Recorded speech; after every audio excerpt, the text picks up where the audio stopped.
No artigo de hoje nós vamos falar sobre as controvérsias no transtorno bipolar. Foi uma entrevista conduzida pelo Medscape, que é uma plataforma de notícias médicas, com o Dr. Stephen Strakovski, que é da Universidade do Texas, e o Dr. Nassir Gaemi, que é de Massachusetts. E a primeira controvérsia que nós vamos relatar aqui é o uso de antidepressivos no transtorno bipolar. Quando foi perguntado se esses médicos usam o antidepressivo no transtorno bipolar, o Dr. Nassir Gaemi disse que existe muito pouca evidência de que o uso de antidepressivo seja eficaz no transtorno bipolar. E também, além disso, o Dr. Gaemi disse que existe muito pouco benefício no uso de antidepressivo para o transtorno bipolar, mesmo em fases depressivas. Além disso, o uso de antidepressivos no transtorno bipolar, de acordo com o Dr. Gaemi, pode piorar o quadro do transtorno bipolar, induzindo quadros de mania, que é a euforia, a excitação, a agitação típica de um quadro bipolar. E também eles podem piorar o resultado a longo prazo desse tratamento. Já o Dr. Strakovski, ele disse que concorda com o Dr. Gaemi quanto ao transtorno bipolar do tipo 1, que oscila entre depressão e mania, mas ele concorda parcialmente com relação ao transtorno bipolar tipo 2, que é depressão com episódios de hipomania, que é um estágio anterior à mania. Tem aceleração de pensamento, tem impulsividade, mas não chega ao ponto de precisar de internação ou ao ponto de precisar de intervenção médica naquele momento. O Dr. Strakovski disse que alguns estudos favorecem o uso de antidepressivos para o transtorno bipolar tipo 2, embora isso realmente ainda seja muito pouco estudado e bastante questionável. Ele diz que existe um papel do antidepressivo no uso do transtorno bipolar com relação à ansiedade quando está associada ao transtorno bipolar, mas que também a literatura é muito modesta a respeito disso, e que os principais antidepressivos a serem evitados no transtorno bipolar são os tricíclicos, que são os mais antigos, junto com os inibidores da monoaminoxidase, que são os IMAUs, pelo perfil de efeitos colaterais e por realmente terem uma maior predisposição à indução de mania ou de ciclagem rápida em pacientes bipolares. E nesse momento o Dr. Gaemi interrompe e fala que concorda com isso, com os tricíclicos e os inibidores da MAO, e que os que menos induzem quadros de ciclagem rápida e de mania são a paroxetina e a bupropiona. São os dois antidepressivos mais seguros, embora não sejam seguros do ponto de vista de eficácia e de benefício para um paciente com transtorno bipolar. Então, os dois concordam que deve ser evitado o uso de antidepressivo para a maioria dos pacientes portadores de transtorno bipolar.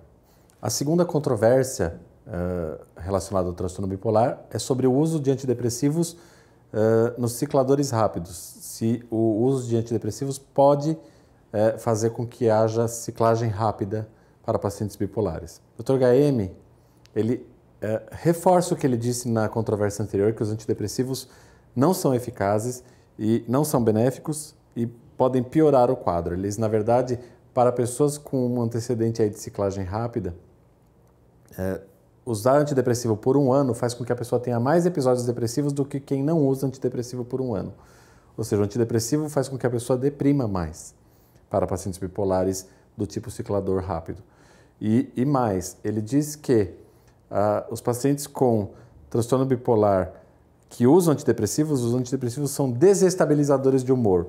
E às vezes o paciente toma um estabilizador de humor junto com o antidepressivo e não funciona e não melhora. E aí você tira o antidepressivo e potencializa o estabilizador de humor, o mesmo estabilizador que não funcionava começa a funcionar e o paciente melhora. O Dr. Strakovski concorda em partes, porque ele diz também que outros fatores de risco para ciclagem rápida incluem drogas, álcool, problemas de tireoide, outras condições psiquiátricas, enfim. E os antidepressivos são apenas um desses potenciais indutores de ciclagem rápida. Embora, claro, ele também ache que devam ser evitados, mesmo em cicladores rápidos, como em pacientes com transtorno bipolar do tipo 1 do tipo 2. Os cicladores rápidos, ele também acha que deve ser evitado o uso de antidepressivos. O que ele diz que realmente é um viés é que em alguns pacientes que estão com ciclagem rápida, eles apresentam labilidade de humor. E isso é uma característica dos pacientes com transtorno bipolar. Então, às vezes, ele diz que o diagnóstico é confuso entre ou está ciclando de maneira rápida ou ultra rápida, ou então ele realmente é bipolar. E aí, de qualquer forma, ele acha que o uso do antidepressivo deve, na maioria dos casos, ser evitado. A controvérsia número 3 é sobre o uso de antipsicóticos a longo prazo para pacientes com transtorno bipolar. Novamente, o Dr. HM diz que não existe nenhum artigo que realmente endosse isso, que fale que o uso de antipsicóticos se prova efetivo para prevenir novos episódios. O que ele diz que os artigos que existem, os estudos que existem, são enriquecidos pela indústria farmacêutica para promover o seu próprio medicamento, mas que nenhum deles, na verdade, provou prevenir a polaridade oposta. Então, se o remédio é bom para episódios de mania, ele não previne episódios depressivos. Se ele é bom para episódios depressivos, ele não previne episódios de mania. Então, nenhum antipsicótico consegue prevenir a polaridade oposta do transtorno. Já o Dr. Strakovski diz que é indiscutível que o lítio seja a melhor opção para tratamento de transtorno bipolar, independente de idade, escolaridade, de tipo de transtorno. Ele é o único estabilizador de humor que previne tanto episódios maníacos quanto episódios depressivos. Porém que alguns pacientes não toleram o lítio, não toleram os efeitos adversos, ou têm um histórico de intoxicação por lítio, ou não têm uma adesão tão boa ao tratamento. Então, ele diz que cada paciente deve ser monitorado individualmente, cada paciente deve ter as alternativas levadas em conta para que o tratamento seja o mais eficaz possível. E isso inclui o uso de outros estabilizadores de humor, principalmente os anticonvulsivantes, né, que são os mais amplamente utilizados, e os antipsicóticos, com um papel aí secundário, mas que sim podem ser utilizados e tem muitas vezes uma resposta satisfatória. Ele só faz a ressalva de que não devem ser utilizados antipsicóticos de primeira geração, os chamados típicos, porque eles não têm um papel muito bom na estabilização de humor, né? E também eles podem trazer efeitos colaterais indesejáveis e às vezes até piorar o quadro do paciente em geral. A controvérsia número 4 é se o tratamento do transtorno bipolar do tipo 1 deve ser diferente do transtorno bipolar do tipo 2. O Dr. HM diz que existe literatura que indica que talvez o transtorno bipolar do tipo 2 se beneficie de algum tipo de antidepressivo, embora ele pessoalmente não recomende.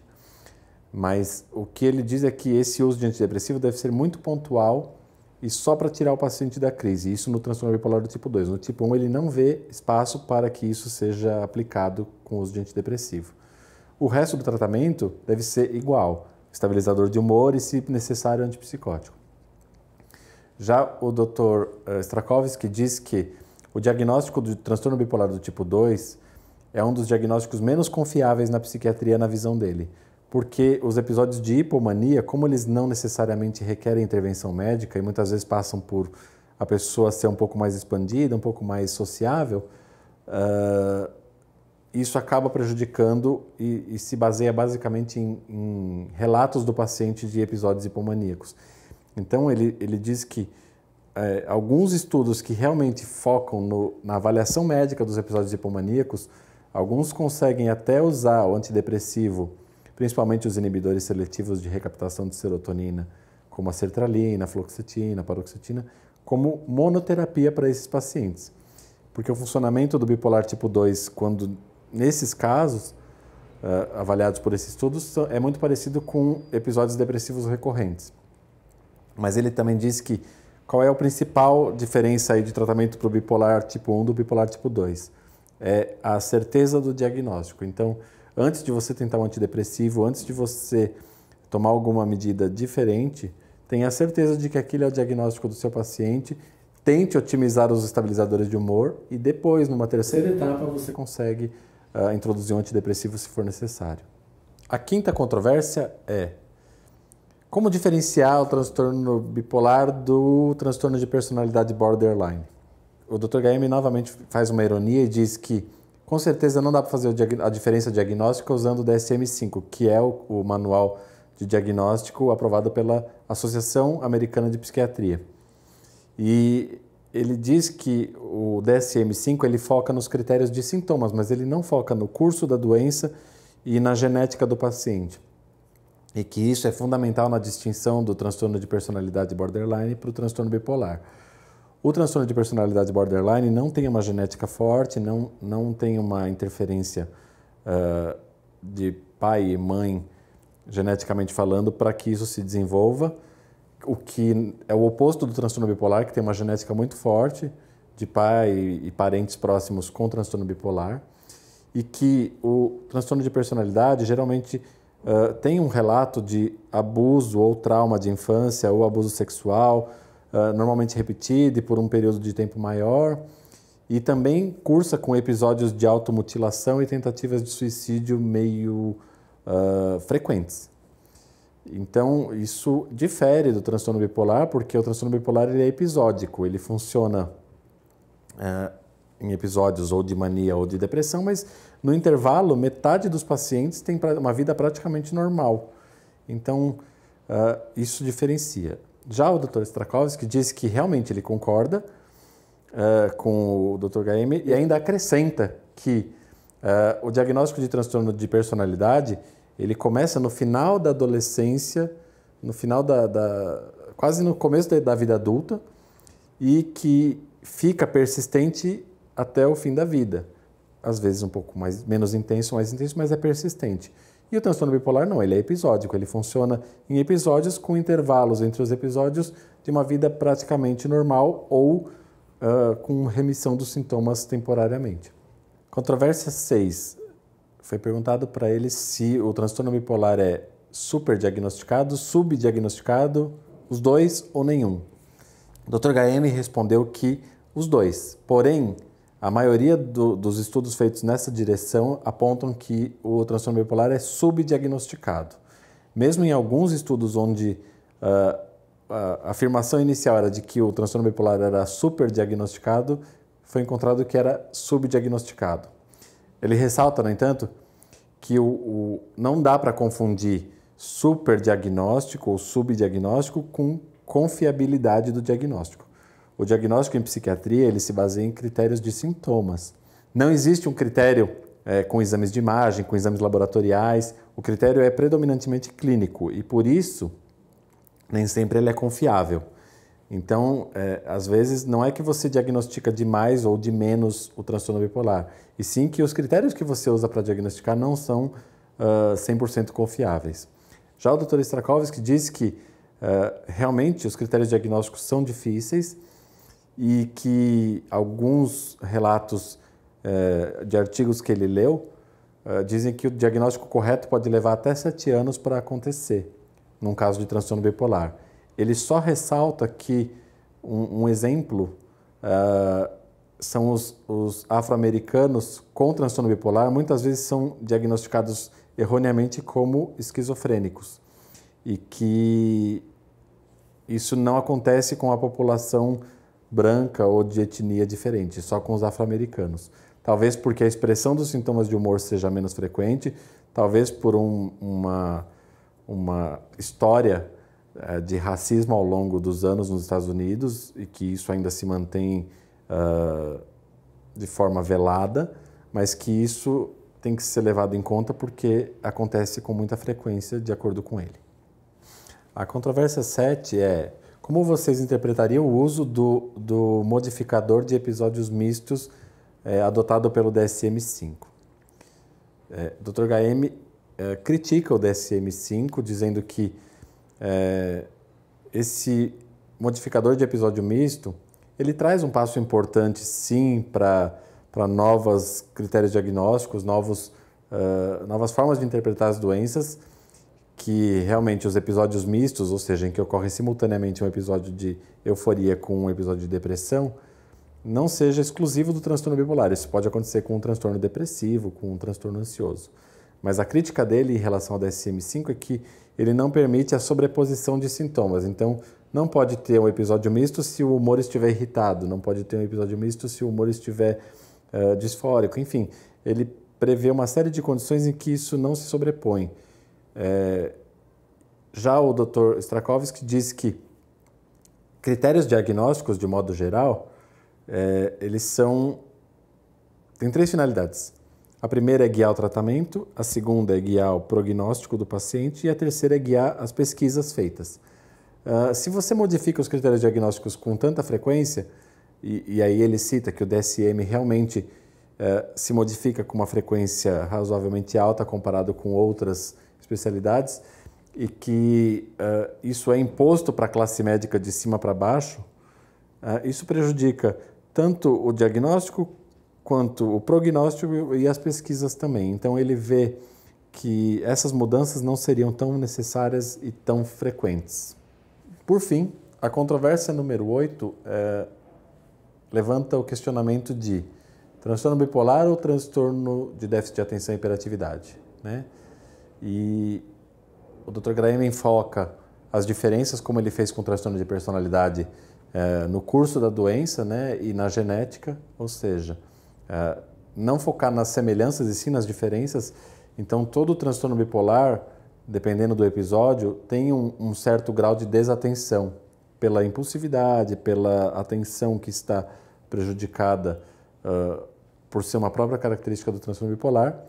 Então, que muitas vezes o paciente com o aumento do estabilizador de humor ou com a introdução do estabilizador de humor, ele melhora a atenção e a hiperatividade, que talvez fosse uma dúvida diagnóstica, e que o paciente melhora com a otimização do tratamento para transtorno bipolar. Ele ressalta que o uso de estimulantes, que é a primeira linha para pacientes com transtorno de déficit de atenção e hiperatividade, não deve ser usado por longos períodos de tempo em pacientes com transtorno bipolar, que os estimulantes, principalmente os anfetamínicos, no caso a lisdextronfetamina, e lá fora tem outros estimulantes, isso pode causar uma neurotoxicidade para pacientes bipolares e desestabilizar o quadro de humor, embora não exista nenhum estudo que seja firme nessa questão. O Dr. Graham também enfoca o uso do lítio como tem um potencial neuroregenerativo, ou seja, ele melhora a cognição em pacientes com transtorno bipolar ao longo do tempo. Então, muitas vezes o que é tido como um déficit de atenção, na verdade, pode melhorar com o uso do lítio ao longo do tempo. E ele diz que a gente não pode ter medo de fazer diagnóstico de transtorno bipolar e TDAH juntos. Não dá para hierarquizar sintomas, isso é do TDAH, isso é do bipolar. Se existem critérios diagnósticos suficientes, o diagnóstico deve ser feito para as duas comorbidades. O que muda é o tratamento, é o tipo de tratamento que você vai usar. Você vai usar drogas de segunda linha, muitas vezes para melhorar o humor, ou a atenção, ou a atividade do paciente com transtorno bipolar e TDAH juntos. O Dr. Strakovski concorda, ele diz que a literatura é muito escassa nesse sentido de que o paciente tem que usar estimulante ou não tem que usar estimulante, ou tem que usar antidepressivo ou não tem que usar antidepressivo, mas que não existe nada que afirme que o estimulante, os anfetamínicos sejam prejudiciais, embora seja de consenso aí entre os psiquiatras de que não se deve usar por muito tempo para pacientes com comorbidades, mas que o diagnóstico do TDAH ele é feito muito antes dos 12 anos. Isso está dentro dos critérios. E que o transtorno bipolar aparece completamente manifestado mesmo após os 18, 19 anos. Então, essa diferença no diagnóstico associada ao curso da doença e à genética faz com que seja mais fácil detectar um ou outro ou os dois em conjunto. E que realmente ele prefere usar estabilizadores de humor e antipsicóticos como primeira escolha e deixar os estimulantes como terceira ou quarta linha de tratamento para quem tem a comorbidade. Nós somos a Shield Education e nós queremos que você saiba.